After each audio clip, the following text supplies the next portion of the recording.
Joseph. Elles étaient grises, tout à fait grises. La petite baronne André de Fraisières et la petite comtesse Noémie de Gardin. Elles avaient dîné en tête-à-tête, dans le salon vitré qui regardait la mer. Par les fenêtres ouvertes, la brise molle d'un soir d'été entrait, tiède et fraîche en même temps, comme une brise savoureuse d'océan. Les deux jeunes femmes, étendues sur leurs chaises longues, buvaient maintenant, de minute en minute, une goutte de chartreuse en fumant des cigarettes. Et elles se faisaient des confidences intimes, des confidences que seule cette jolie ivresse inattendue pouvait amener sur leurs lèvres. Leur mari était retourné à Paris dans l'après-midi, les laissant seuls sur cette petite plage déserte qu'ils avaient choisie pour éviter les rôdeurs galants des stations à la mode. Absents 5 jours sur 7, ils redoutaient les parties de campagne, les déjeuners sur l'herbe, les leçons de natation et la rapide familiarité qui naît dans le désœuvrement des villes d'eau. Dieppe, Étretat, Trouville, leur paraissant donc à craindre, ils avaient loué une maison bâtie et abandonnée par un original, dans le vallon de Roqueville, près de Fécamp. Et ils avaient enterré là leurs femmes pour tout l'été. Elles étaient grises. Ne sachant qu'inventer pour se distraire, la petite baronne avait proposé à la petite comtesse un dîner fin, au champagne. Elle s'était d'abord beaucoup amusée à cuisiner elle-même ce dîner. Puis elle l'avait mangé, avec gaieté, en buvant ferme pour calmer la soif qu'avait éveillée dans leur gorge la chaleur des fourneaux. Maintenant, elle bavardait et déraisonnait à l'unisson, en fumant des cigarettes et en se gargarisant doucement avec la chartreuse. Vraiment, elle ne savait plus du tout ce qu'elle disait. La comtesse, les jambes en l'air sur le dossier d'une chaise, était plus partie encore que son amie. Pour finir une soirée comme celle-là, disait-elle, il nous faudrait des amoureux. Si j'avais prévu ça tantôt, j'en aurais fait venir 2 de Paris et je t'en aurais cédé un. Moi, reprit l'autre, j'en trouve toujours, même ce soir, si j'en voulais un, je l'aurais. Allons donc, à Roqueville, ma chère, un paysan alors. Non, pas tout à fait. Alors raconte-moi. Qu'est-ce que tu veux que je te raconte? Ton amoureux? Ma chère, moi je ne peux pas vivre sans être aimée. Si je n'étais pas aimée, je me croirais morte. Moi aussi. N'est-ce pas? Oui, les hommes ne comprennent pas ça, nos maris surtout. Non, pas du tout. Comment veux-tu qu'il en soit autrement? L'amour qu'il nous faut est fait de gâterie, de gentillesse, de galanterie. C'est la nourriture de notre cœur, ça. C'est indispensable à notre vie. Indispensable, indispensable, indispensable. Il faut que je sente que quelqu'un pense à moi, toujours, partout. Quand je m'endors, quand je m'éveille. Il faut que je sache qu'on m'aime quelque part, qu'on rêve de moi, qu'on me désire. Sans cela, je serais malheureuse, malheureuse. Oh, mais malheureuse à pleurer tout le temps. Moi aussi.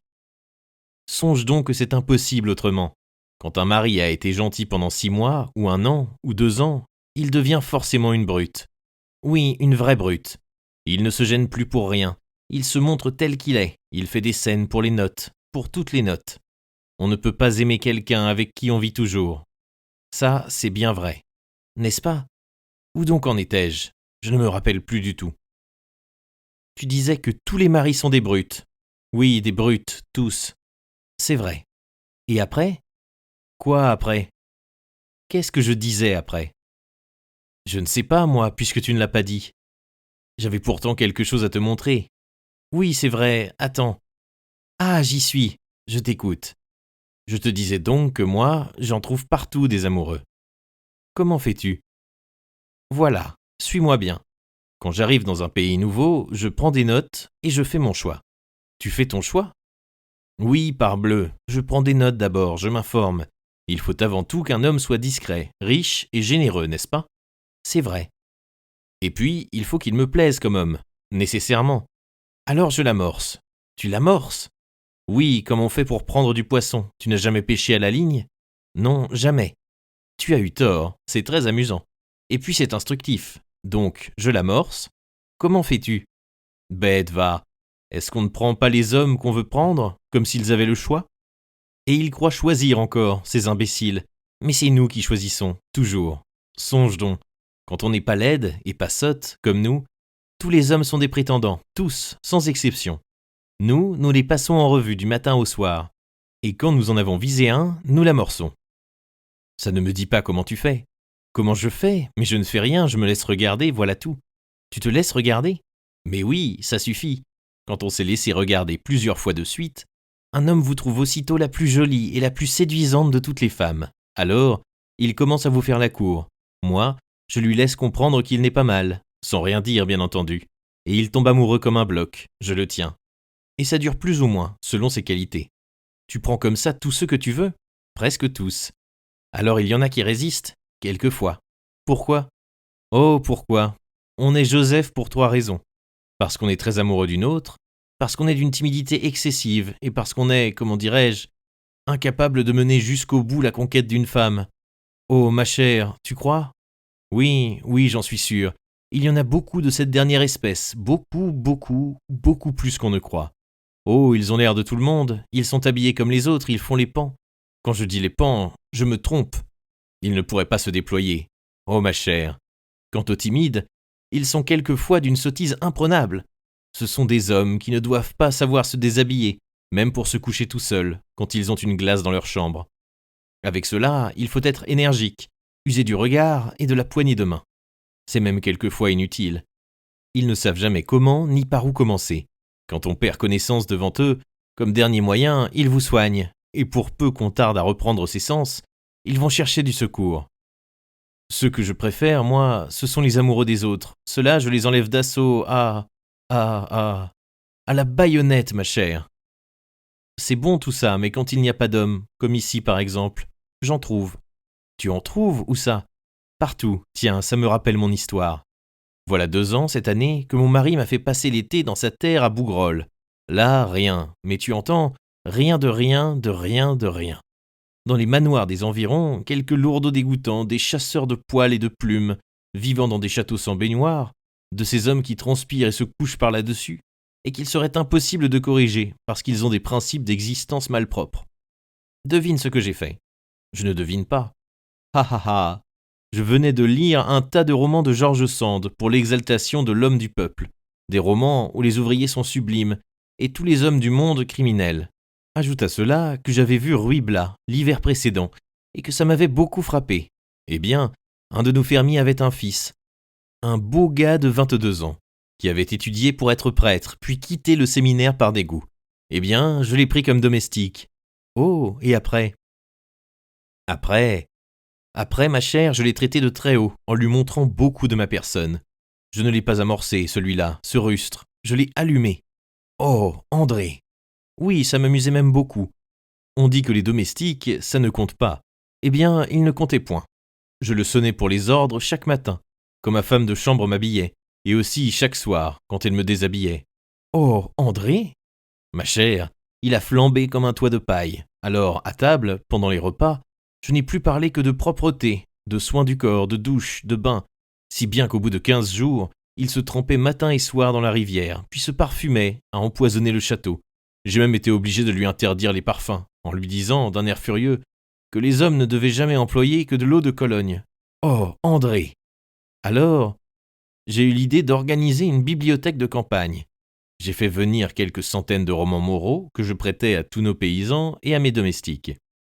Il s'était glissé dans ma collection de livres, quelques livres poétiques, de ceux qui troublent les âmes, des pensionnaires et des collégiens. Je les ai donnés à mon valet de chambre, ça lui a appris la vie. Une drôle de vie. Oh, André! Alors, je suis devenu familière avec lui. Je me suis mise à le tutoyer, je l'avais nommé Joseph, ma chère. Il était dans un état effrayant. Il devenait maigre, comme un coq, et il roulait des yeux de fou. Moi, je m'amusais énormément. C'est un de mes meilleurs étés. Et après, oui, eh bien, un jour que mon mari était absent, je lui ai dit d'atteler le panier pour me conduire dans les bois. Il faisait très chaud, voilà. Oh, André, dis-moi tout, ça m'amuse tant. Tiens, bois un verre de chartreuse. Sans ça, je finirais le carafon toute seule. Eh bien, après, je me suis trouvé mal en route. Comment ça? Que tu es bête. Je lui ai dit que j'allais me trouver mal et qu'il fallait me porter sur l'herbe. Et puis, quand j'ai été sur l'herbe, j'ai suffoqué. Et je lui ai dit de me délasser. Et puis, quand j'ai été délassé, j'ai perdu connaissance. Tout à fait. Oh non, pas du tout. Eh bien, j'ai été obligée de rester près d'une heure sans connaissance. Il ne trouvait pas de remède, mais j'ai été patiente. Et je n'ai rouvert les yeux qu'après sa chute. Oh, André! Et qu'est-ce que tu lui as dit? Moi, rien. Est-ce que je savais quelque chose puisque j'étais sans connaissance? Je l'ai remercié. Je lui ai dit de me remettre en voiture. Il m'a ramené au château. Mais il a failli verser en tournant la barrière. Oh, André, et c'est tout? C'est tout. Tu n'as perdu connaissance qu'une fois? Rien qu'une fois, parbleu. Je ne voulais pas faire mon amant de ce goujat. L'as-tu gardé longtemps après ça? Mais oui, je l'ai encore. Pourquoi est-ce que je l'aurais renvoyé? Je n'avais pas à m'en plaindre. Oh, André, et il t'aime toujours? Parbleu. Où est-il? La petite baronne étendit la main vers la muraille et poussa le timbre électrique. La porte s'ouvrit aussitôt, et un grand valet entra, qui répandait autour de lui une forte senteur d'eau de Cologne. La baronne lui dit « Joseph, mon garçon, j'ai peur de me trouver mal. Va me chercher ma femme de chambre. » L'homme demeurait immobile comme un soldat devant un officier, et fixait un regard ardent sur sa maîtresse qui reprit « Mais va donc vite, grand sot. Nous ne sommes pas dans le bois aujourd'hui, et Rosalie me soignera mieux que toi. » Il tourna sur ses talons et sortit. La petite comtesse effarée demanda « Et qu'est-ce que tu diras à ta femme de chambre? Je lui dirai ce qui s'est passé? » Non, je me ferai tout de même délasser. Ça me soulagera la poitrine, car je ne peux plus respirer. Je suis grise, ma chère. Mais grise à tomber si je me levais.